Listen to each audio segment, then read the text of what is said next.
Hi friends, welcome to my YouTube channel. ప్రస్తుతం మనం వీడియోలో ఇంద్రమ్మ ఇల్లు గురించి అయితే మాట్లాడబోతున్నాము. రీసెంట్గా నేను ఒక వీడియో అయితే ఇంద్రమ్మ ఇల్లు గురించి అయితే చేశాను.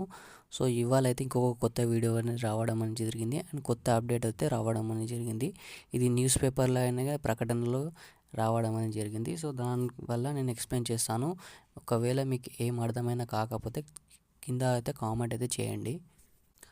ఎవరైతే L1 కేటగిరీలతో సెలెక్ట్ అయ్యారో, అంటే భూమి ఎవరికి ఉందో వాళ్ళకైతే L1 కేటగిరీలతో సెలెక్ట్ చేయడం అని జరిగింది.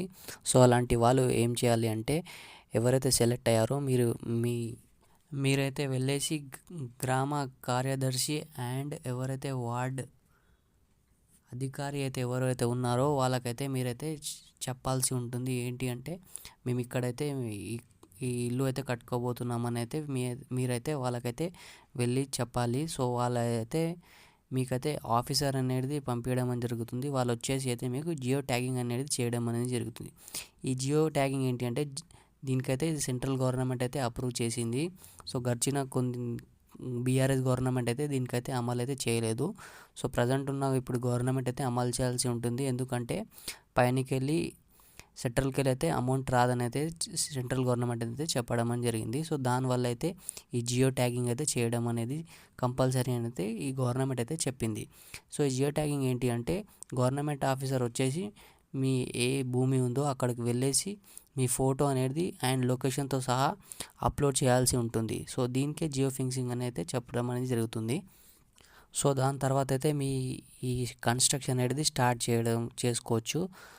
అండ్ ఇంకా ఏంటి అంటే, మీ డాక్యుమెంట్స్ అనేది వాళ్ళైతే వెరిఫై చేయడం అనేది జరుగుతుంది. అంటే సర్వే ఇచ్చేటప్పుడు ఏ డీటెయిల్స్ ఇచ్చారో ఇప్పుడే డీటెయిల్స్ ఇచ్చారో అనేది.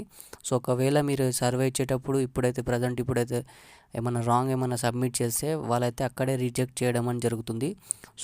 మీరు సర్వే చేసేటప్పుడు ఏ డాక్యుమెంట్స్ ఏమేమి ఇచ్చారో, ఇప్పుడు ఏ డాక్యుమెంట్స్ ఇస్తున్నారో కరెక్ట్ సేమ్ ఇవ్వండి. ఎందుకంటే వారైతే క్యాన్సిల్ చేయడం అనేది జరుగుతుంది. తర్వాత అయితే చాలా ప్రాబ్లం అయిపోతుంది.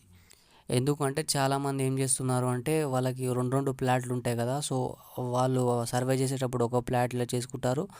మళ్ళీ ఇప్పుడు కట్టుకునే దగ్గర అయితే ఇప్పుడు వేరే కన్స్ట్రక్షన్ చేసుకుంటాం, వేరే ప్లాట్ అయితే వాళ్ళ డాక్యుమెంట్ సబ్మిట్ జరుగుతుంది. దానివల్ల ఎందుకంటే ఆర్టిఫిషియల్ ఇంటెలిజెన్స్ యాప్లో అప్లోడ్ చేస్తున్నాం కాబట్టి డీటెయిల్స్ మ్యాచ్ కాకుండా మీకు డైరెక్ట్గా వాళ్ళైతే రిజెక్ట్ చేయరు. ఆ యాప్ అనేది రిజెక్ట్ చేయడం అనేది జరుగుతుంది. ఎందుకంటే డాటా కరెక్ట్ ఉంటేనే మీకు ఆ యాప్ అనేది మీ డీటెయిల్స్ అనేది కరెక్ట్ తీసుకోవడం అనేది జరుగుతుంది. ఎవరైతే మీరు సబ్మిట్ చేశారో కరెక్ట్ డాక్యుమెంట్స్ అయితే సబ్మిట్ చేయండి. అంతే ఫ్రెండ్, ఈ వీడియో బాగుంటే తప్పకుండా లైక్, షేర్ అండ్ సబ్స్క్రైబ్ చేసుకోండి. నెక్స్ట్ వీడియోలో మళ్ళీ కలుద్దాం. జై Hind. Thank you for watching this video.